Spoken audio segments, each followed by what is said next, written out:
Hey, well, welcome to the first of our job search workshops. My name is Kathy Whitwer. I'm the Director of Student Reentry at Morgan Community College. And I'll let these ladies introduce themselves and then I'll introduce our workshop speaker today. Hey, I'm Kathy Pacheco-Ogle and I'm the Career Services Director. And I'm Cora Brody. I'm the Title V MICASA Director. So we have a very special guest. Jennifer Beck is a talent development manager for the Colorado Department of Labor and Employment. She could tell a little more about herself, but we're super happy to have her. She has a lot of experience in the job search realm and in helping people meet their goals. So I'm going to turn it over to you, Jennifer, and thank you for coming. No, thank you ladies for inviting me. I'm very happy to be able to help participate today with these type of conversations and topics. Kathy covered it pretty well. My name is Jennifer Beck. I'm a talent development manager for the Eastern Zone of Colorado.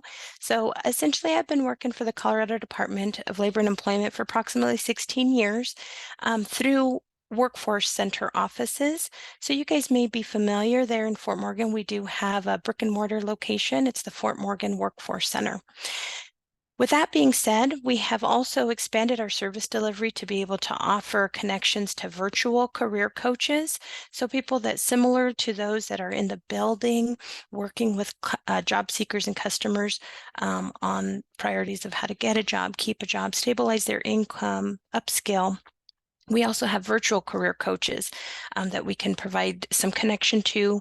At the end, I've provided some flyers and handouts. So if you guys are interested in either working with a career coach from the Fort Morgan office, or if you'd prefer to engage with a virtual career coach, it's just a professional career coach that can help answer questions, continue to mentor, and so on. So with that introduction out of the way, I want you guys all to know, while I can't directly see you, please, Kathy, at any time that we need to pause or ask questions, feel free to come in and kind of chime in so that we can make sure to address the needs of the students and those that are engaging today. I'm really excited that this is also being recorded. So for any of those that missed it and would like to double back, they can. For today, I'd like to take an opportunity to introduce you guys to a platform that we work regularly with. We utilize, as part of our professional development and support resource, you may be familiar with it. It's called LinkedIn Learning. Today, I'd like to engage with a presenter on LinkedIn Learning who was a former recruiter turned career coach and has created some amazing content that's been vetted through the LinkedIn Learning platform. His name is Shou Du Huan. And essentially, what I'd like to do is take the next 20 minutes to go through and have him talk to you a little bit about the different steps in resume building, the priorities when trying to create the perfect resume, right? One of the main things that I'd like for you to listen to and listen for is the purpose of your resume, right? The main purpose of your resume is, can you do the job? Then past that conversation, we're going to learn about techniques that we can use to get past what we refer to as the ATS systems. It's an automatic screener that online job applications and job platforms that take online applications utilize when trying to make sure and meet with the most qualified customers.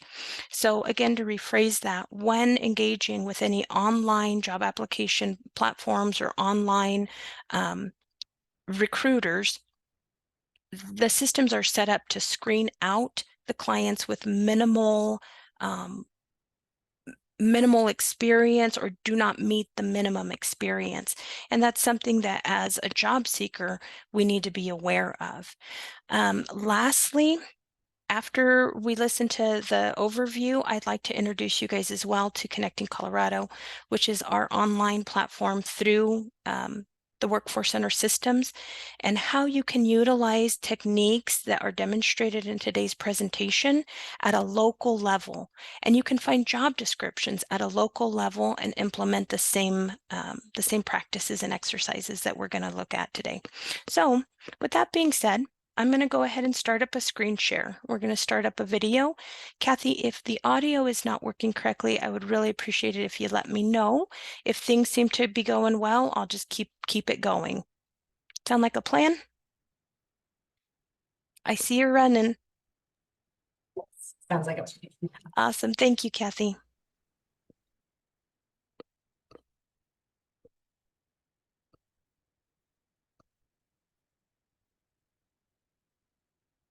Okay, here we go. Looks like he's ready to get us going.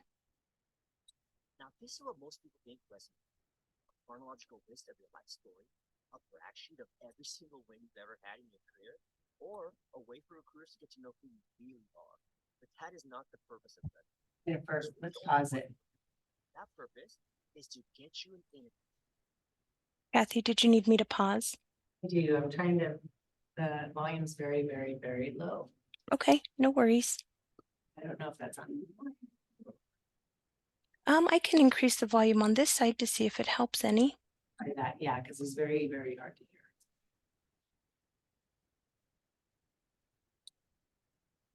Now, this is what most people think resume. Did that improve? So.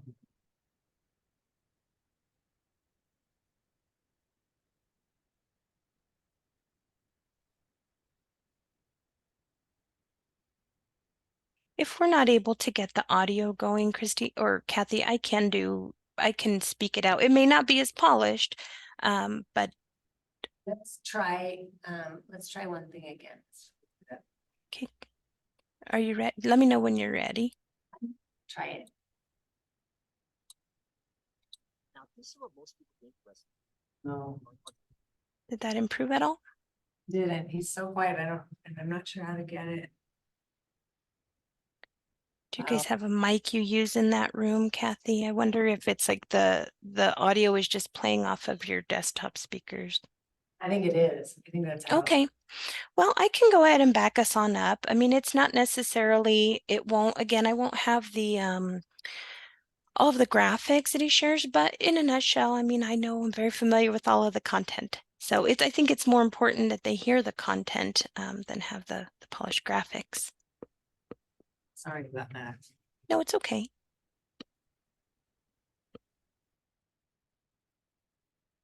Okay. In which case, let me get back over here. We are going to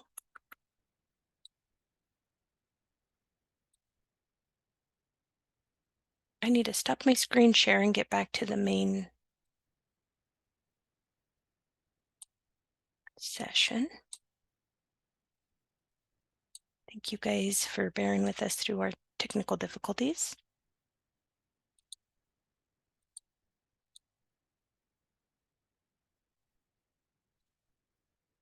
Oh, I need to stop it over here. I'm sorry, I had it. Okay, I had it in front of me the whole time, but it was moved onto the screen share. So why don't we go ahead and get going here. Let me just reposition my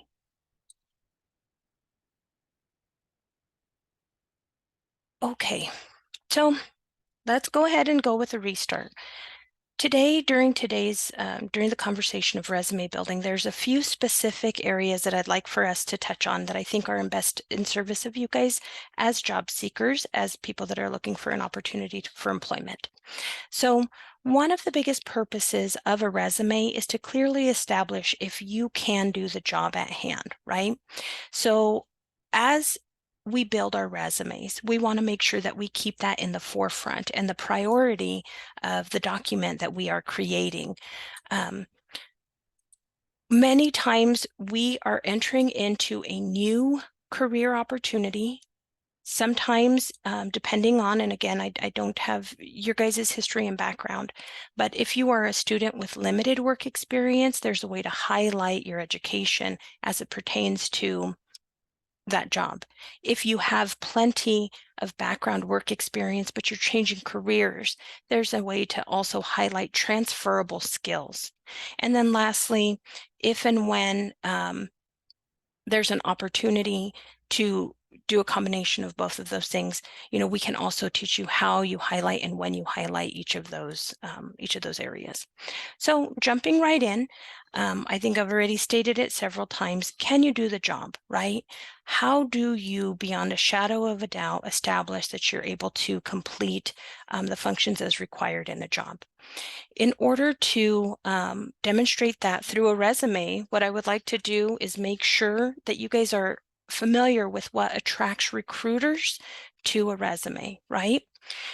When you're working with a recruiter or a recruiter that then will redirect you to an online platform, there is some common language that they're looking for.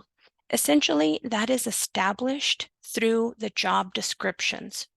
In the job descriptions, companies are going to use that opportunity to inform us about their culture. They're going to highlight important qualifications that a job seeker will have. And additionally, they want to see if you meet the minimum requirements of the job. So when you get started on your resume, one of the first things that you're going to want to do is be very familiar with the job description. But wait a minute.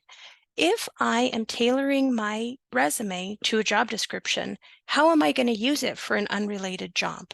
And that is something that I want you guys to really think about. During this session, if there's nothing else that you take away, I hope that you will take away, when creating a resume, it should be built and tailored to the job that you are wanting to apply for. A lot of times, in order for us to remain kind of efficient, to save ourselves time, we like to take a general resume and kind of cast it out, throw the net, if you will, and just see what sticks. When we are trying to establish to a recruiter or an ATM system that we can do the job, that casting process of just a general model and throwing it out to see what sticks, that's not the most effective use of your time. So while it may seem like you are able to push out more resumes under that practice, what I want you to note is you may receive fewer requests to actually move forward in the interview process. You may get very familiar with getting a notification email, thank you for submitting your resume, you have been found ineligible at this time, or a recruiter will reach out to you if you are determined to be a good fit and would like to move forward in the hiring process. So if you think about it in that context, by doing the generalized resume and throwing it out there, it really is not saving you time or effort in the long run. The next area that I hit on, that I introduced, was the ATS systems. The ATS systems, because of technology, are very common now. In my local area where I'm from in Colorado, we see anything from basic entry jobs to corporate job opportunities going to online platforms to gather and collect job applications. On the backside, companies are tasked with demonstrating that they are being fair, equitable, and honoring, all non-discriminatory, I guess is what I'm trying to say. They are tasked with demonstrating that they are not discriminating to specific populations or demographics. So the reason why I want to take the time to clarify that is most companies have learned and identified that by investing in some kind of electronic or online platform that's going to help them screen applicants, it makes a lot of the day-to-day work for their human resource agencies, representatives, it minimizes the filing that they have to do. So what I'm trying to say, and I'll rephrase that, is say, for example, an entry-level job, even at like a fast food establishment, McDonald's, or a part-time cashier position at Dollar General, you'll see now where they will redirect you to their kiosk or ask you to complete an application online.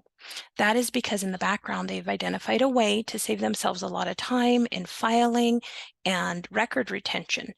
That system, again, is what we refer to as the ATS system. It's an applicant tracking system. So in the background, let's take an idea. Let's just think about why do we need to be aware of the ATS system?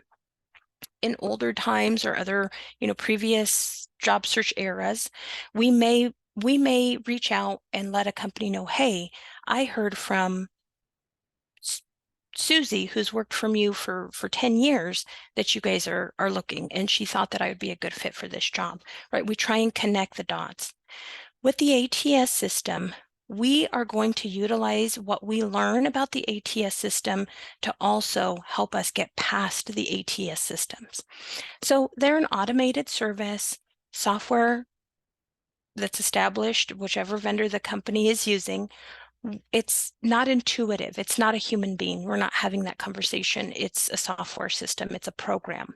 So any recurring language in the job descriptions, if you see in the job descriptions a minimum requirements, and it highlights things such as age, education, maybe things like previous years of experience.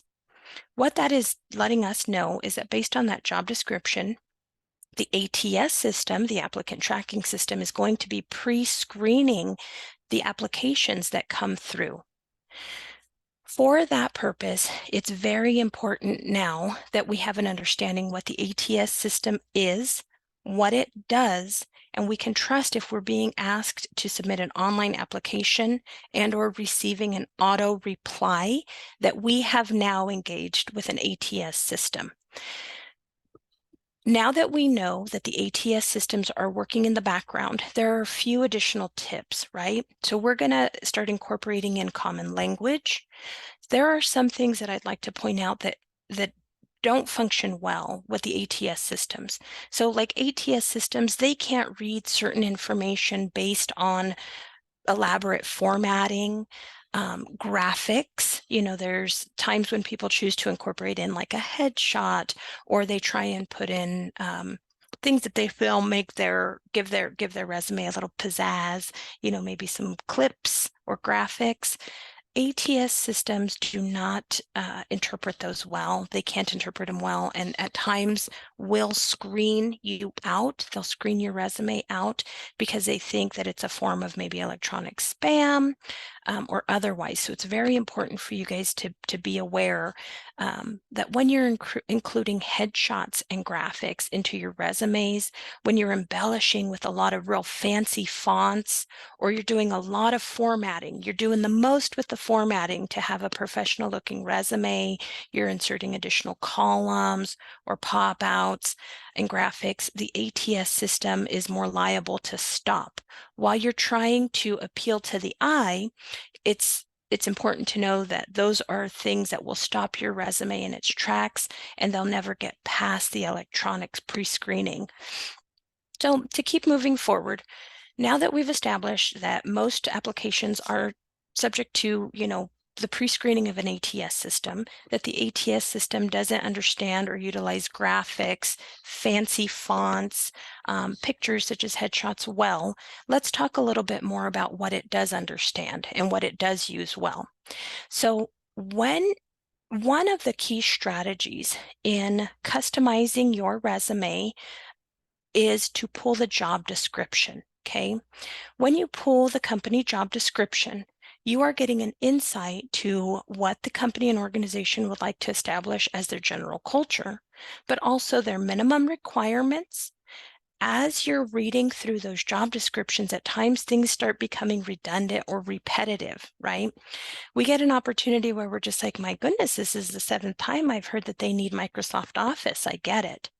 What I'd like for you guys to do is, when you have a job application, be it in the electronic format, or if it works better for you to print it off and grab a highlighter, go through and highlight the key skills that also match your capabilities and your abilities, right? So these are anything from transferable skills to soft skills. So when I say soft skills, I think I'm referring to a clear communicator, dependable employee, hardworking employee, that type of language.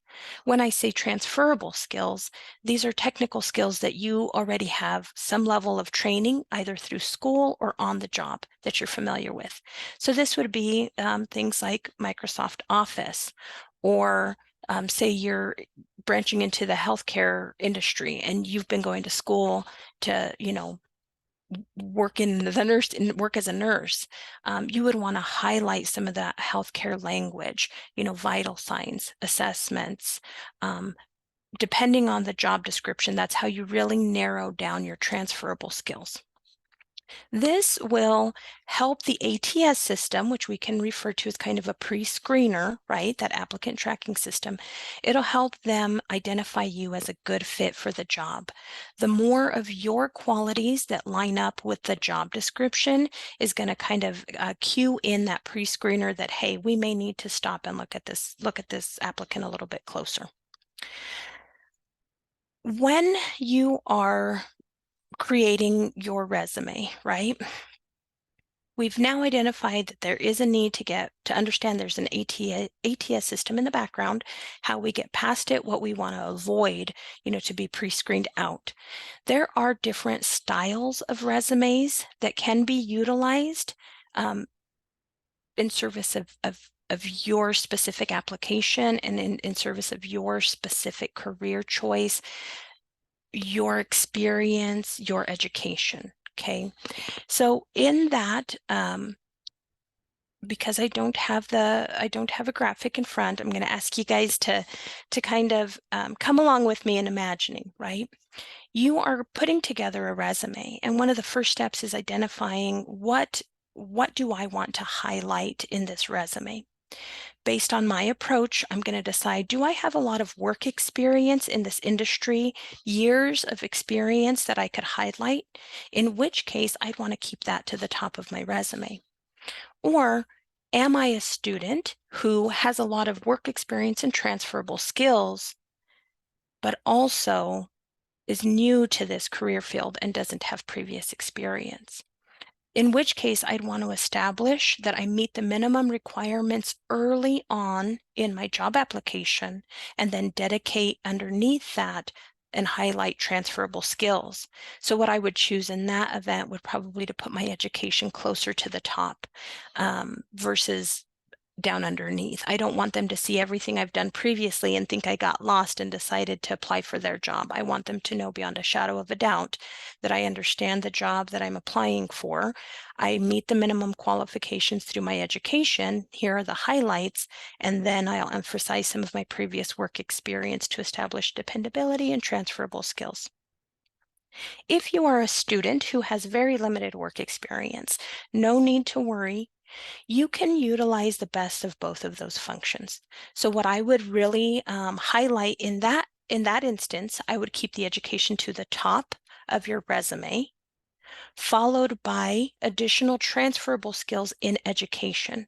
So this would be internship, externships. This would be clinical hours, any experience you have utilizing the software while in training. Any of those things that you practice in a school setting, you can incorporate those in at the top. So instead of highlighting your work experience, you highlight your education, and you really go in to show the details of your education and how that has helped you establish a solid foundation to move forward in that career field. So again, I apologize that we don't have a graphic so that I can show you the overview of what those three different applications, or I'm sorry, resumes may look like, but hopefully you were able to follow along in understanding. You can absolutely customize the formatting of your resume. There's no need to follow a pre-formulated series. You don't have to follow a template. You can customize that template, reorder the things on your resume to best serve you, okay? So now that we have talked a little bit about the ATS system, the purpose of a resume, and ways that you can format your resume to best serve you, I'd like to take it just a little bit further here, and I'd like to take some time to talk about an actual, shall we just call it a winning resume, a strong resume, something that's going to very much help you make it past the ATS systems, make it past the general recruiter, and actually lock in an interview, okay? So one of the main things that we want to do in our resume is we want to establish beyond a shadow of a doubt, we understand the job that we are applying for. So you want to choose your targeted role, and you want to go back to where we started our session today. Can you do the job? By clearly stating the job that you intend to apply for on your resume, it does assist in it does assist you to make it past the ATS system, and it does help whoever is screening your resume understand that you know what you're applying for, and you're now tailoring your resume to show them how you can do that specific job in that specific role. I would encourage you next to use that job description that you have found to tailor your resume, okay? You want to connect any skills that you have to any skills that are cited in the job description.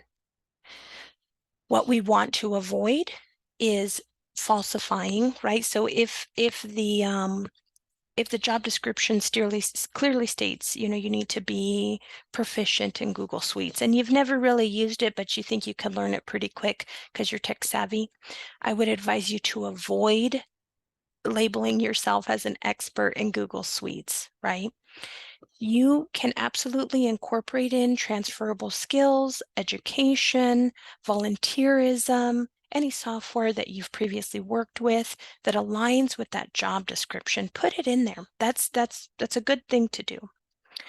As you are reading through that job description, if there's areas that you have developed as a professional that you're really proud of, but do not pertain to this job at all, I would encourage you to look for the transferable skills, right? So the common language. If I'm applying for a job in the healthcare industry, I'm not going to take 10 years of IT work that I previously did and highlight all of the ins and outs of the IT profession, right? That does not serve the purpose of what we're trying to accomplish in the resume. The resume that we're putting together now is establishing beyond a shadow of a doubt, can I do the job that I'm applying for? Okay, so you want to dissect that job description, you want to pull out your transferable skills, and you want to align that to the job that you are applying for with the understanding that it does need to be true and correct. After all, it takes a village, right? Colorado, we're currently in a labor shortage. Employers do want to hear from you, and they want an opportunity to engage with you. By establishing that you're the right fit for the job through your resume, it will increase your chances to actually receiving an interview, which again, that is the point of the resume and the application, okay? When you are putting your resume together, and again, I apologize that I don't have the video going. Kathy may have had an opportunity, or I can send it out in a follow-up to print off some tangibles, some forms that you could look at, right? That would include some examples of a professional resume. In that, there's a few areas that I wanted to focus on, right, and touch on, because they're key elements to crafting a winning resume. One is, and starts right up at the top, it is your name and contact information. When you put together your resume, your name should be the largest font that exists on your resume. Not saying that you have to make it huge, right? I'm just saying that if and when you're using different size of fonts for your different headers, or if you're using section, some people I see will use like a line to separate the sections of their resume. Your name should be the largest font on your resume. In your contact information, we hear it from both sides, through the Department of Labor and Employment and the work we do when we're coaching job seekers and working with companies. On one side, the company says, well, I need to know that they are local. Like, this is not a remote virtual job. I need to know that they can be able to get to the area.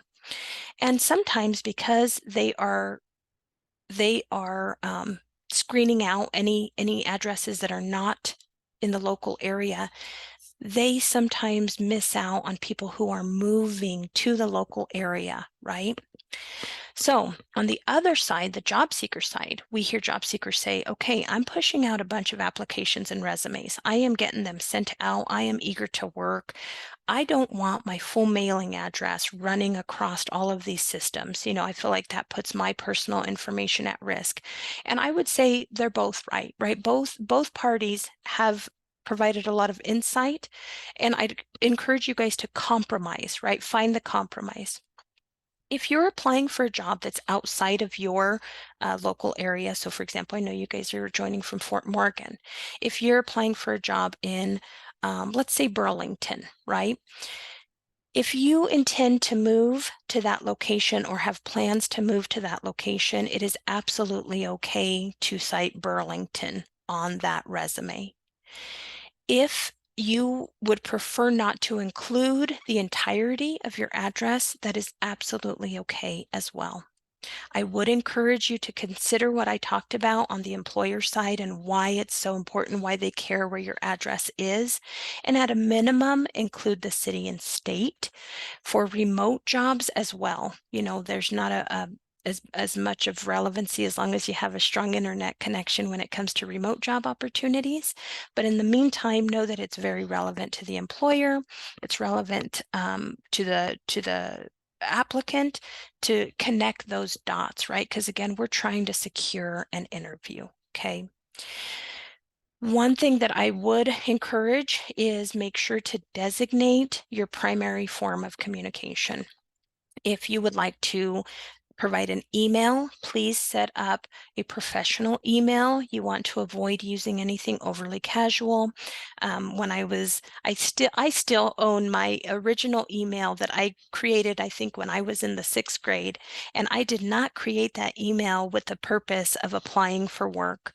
And so it was something catchy and creative and unique to me, right? I would encourage you guys that as you are beginning your work search, to establish a professional email that aligns with maybe your name or a combination of your name and address, something that's not overly, doesn't include too much PPI, but something that appears professional that you would send out and wouldn't have any double, I don't know what I'm trying to say here, that wouldn't imply any other characteristics that possibly you don't want to highlight to your potential future employer, okay? So I hope I didn't jumble that one up by trying to get it out. Thank you guys again for your patience. If you prefer a phone call, know that it is very important that you have a voicemail box set up. With the amount of spam that we get to our cell phones, it's very common for people to let unfamiliar numbers go to voicemail. That's absolutely fine.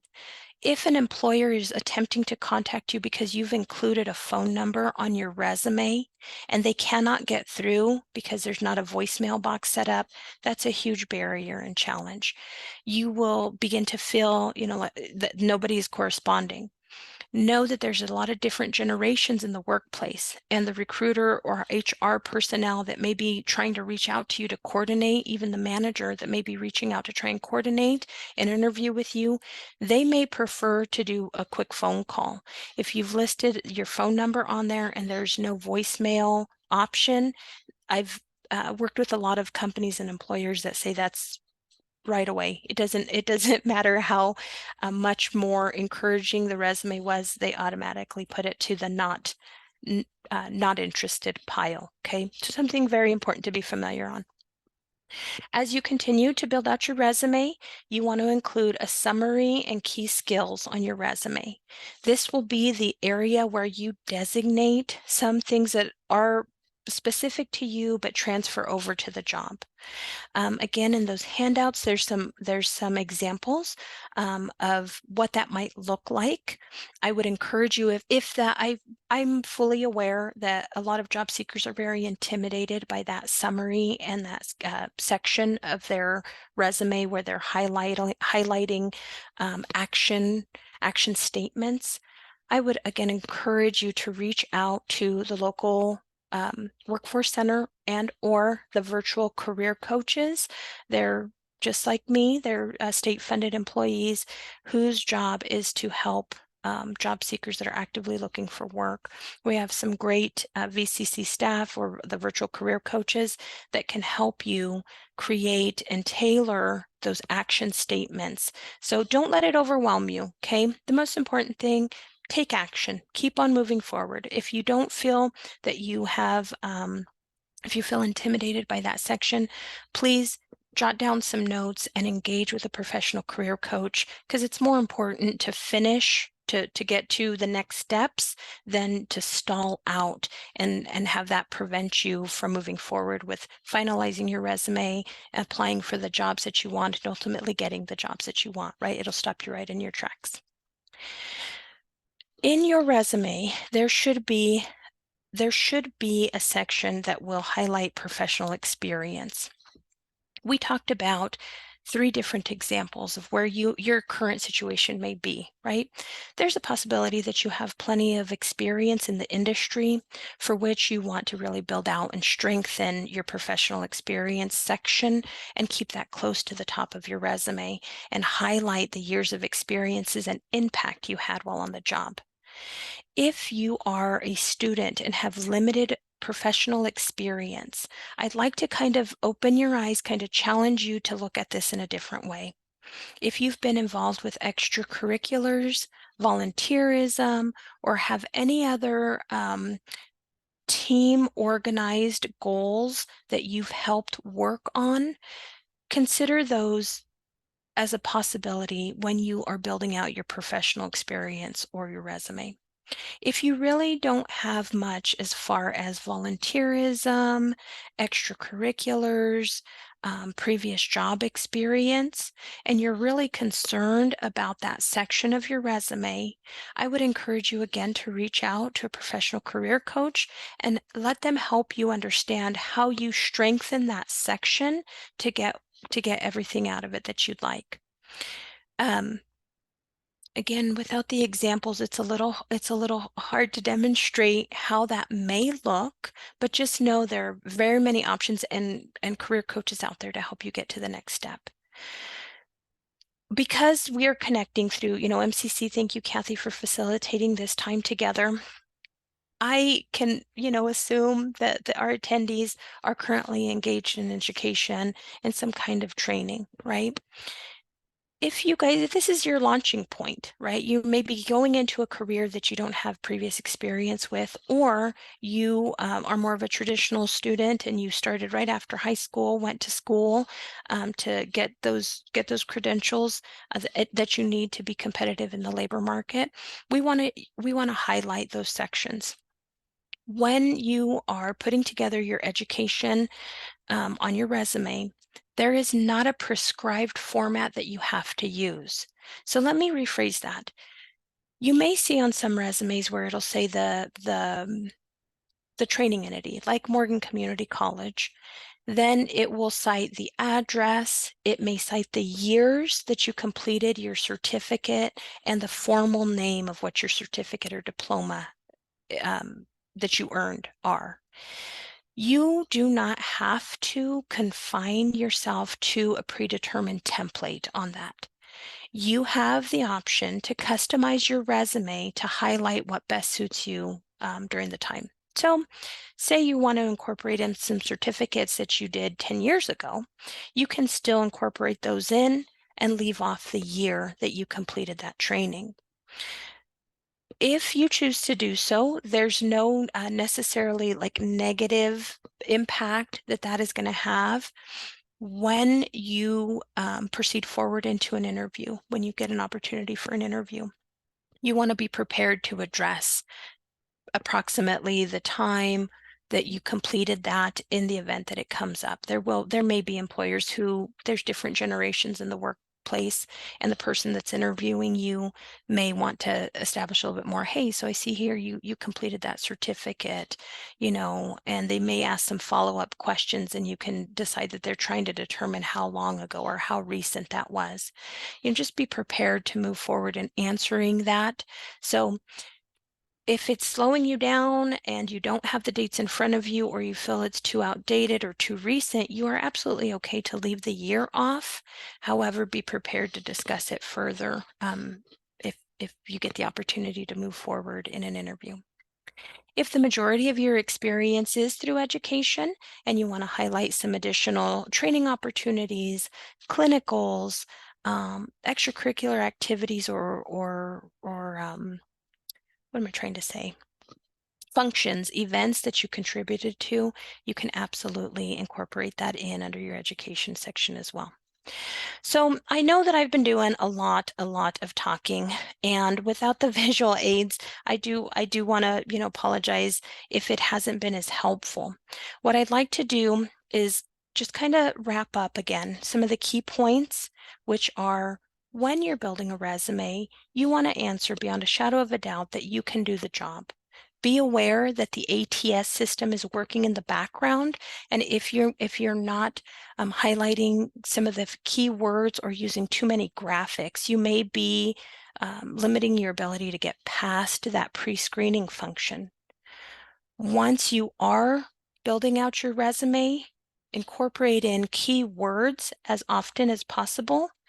Be true and accurate. We don't need to bulk up our resume with things that are not true. We don't want to do that. But anything that does apply that we have gleaned from the job description, we want to include those in our resume.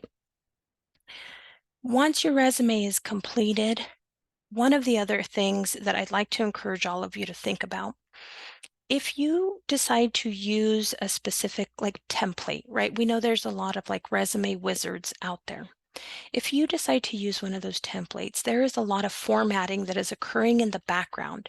It makes it easier for you to use, and it makes it faster, so you're not putting in the formatting by hand. But I want you guys to be aware, based on the software, it may open very differently when you upload your resume and share it through these online applications or email it. If you're choosing to email or upload your resume and you used one of those wizards, many times the recipient cannot open your resume, or the ATS system will screen it out because all it is seeing is the formatting syntax in the background. So once you've gone through all of those steps, please be sure to save your resume as a PDF, convert it to a PDF so that it's easiest to open now that you've put all that work into it, okay? With that, I'd like to kind of bring us to a conclusion of the highlights when we're working on a resume and when we're building a resume. Kathy, I know we're kind of cutting it close on time, but if there's a little bit of time, I'd like to show your attendees here how they can use Connecting Colorado to find those job descriptions and tailor their resume, if there's time. Yeah, Jennifer, go ahead. Okay, wonderful. All right, so we're going to try this screen sharing again, you guys.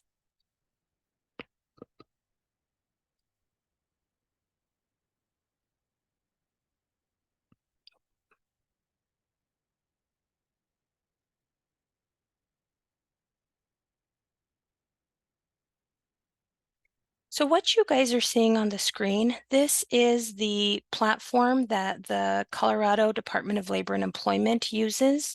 Kathy, can you see that navigation bar across the top where my cursor is moving?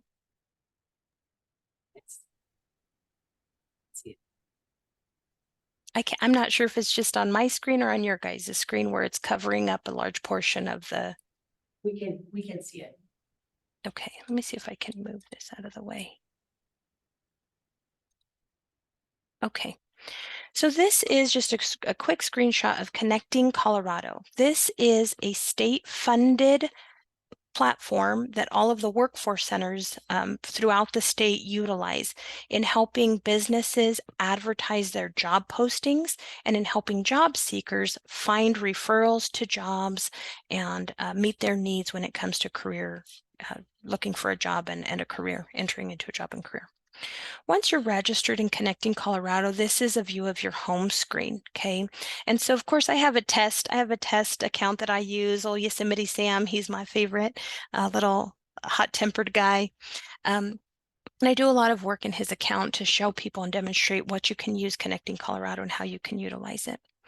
So once you've established a registration with the Workforce Centers, which is at no cost, our website is connectingcolorado.com.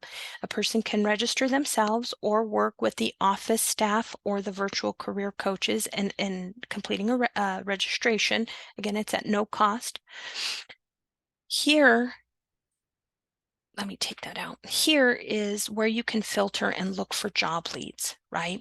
So say you know what career industry you're wanting to look into. For example, I'm going to use like human resources. I'm going to type that into the top bar. I'm going to leave the location open. I'm going to come over here and search for jobs. Connecting Colorado is going to generate a list of all of the job opportunities that you have filtered through. When you are using the job descriptions, so for example, if we wanted to engage here with this business development rep, we would click on that job title that we're interested in, and there is going to be a description of the job. This is a way for you guys to find job descriptions at a local level, okay? I did not designate a location. I just kept it open statewide. You guys can search specifically to Fort Morgan or wherever it is that you're looking for work. If you're looking to relocate after you finish your schooling, or for the summer, you can specifically search anywhere in the state of Colorado and pull those job descriptions. This is what you would use when you go to tailor your resume. If there's an online platform that the employer prefers, when you come to the bottom here and it says view more and or apply, we click on that note. And it's going to redirect you to how you engage with that company. If it's either a phone call or a website. And I apologize. I think my bandwidth isn't doing too well here at the house, so I think I'm locked up. So I apologize in advance for that. But again, I don't have great bandwidth at the house. So with that being said, I'm going to stop. I'm going to stop our screen share. Now that we've had an opportunity to kind of run through the basic ins and outs, what I'd also like to do, Kathy, is put this out there for those of you that have taken the time and have demonstrated an interest in wanting to learn more about building a winning resume. What I'd like to do is offer any of the attendees today a 30-day free trial for LinkedIn Learning. That is the platform that I was going to use and have them touch on some of the same topics. It includes graphics. It includes exercise files. So some of the printouts, Kathy, if you had those come directly from that LinkedIn Learning platform. Additionally, once you've completed any certifications or any of those trainings, you get a little certificate, right? Those certificates can be utilized on your social media, like your LinkedIn Learning, and advertised, demonstrating to your networks that you are trying to develop your skills, understanding, and strengthen your credibility. Or you can print them out and include them in any of your professional and academic portfolios as you see fit as well. So, Kathy, thank you again for the time today and allowing me to speak to your group. Welcome, Mason. I look forward to many more sessions like this. And if there are any additional questions or comments, I'd be happy to open it up to the room. Yeah, so on the ceiling, the green lights are microphones. So if anyone does have a question, I believe Jennifer will be able to answer it and hear it. So if there's anybody with a question, feel free.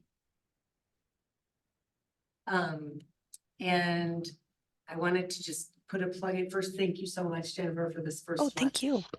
For the maiden voyage. It was very, very helpful. And it was our first one, so we'll hope to go up from here. And the next one is on Monday, the 15th, and that one is going to focus on interview skills. Hmm. Jennifer, will that be you again? That will be, and hopefully by then, Kathy, we can troubleshoot our tech, and I can engage with some of the amazing resources through LinkedIn Learning as well. Yeah, that will be great. Mhm. And then on the 17th, which is next Wednesday, a week from today, we're actually having a LinkedIn workshop. That one will be about half the length. It'll only go about a half hour, and then we'll have professional headshots afterwards for Wonderful. profile.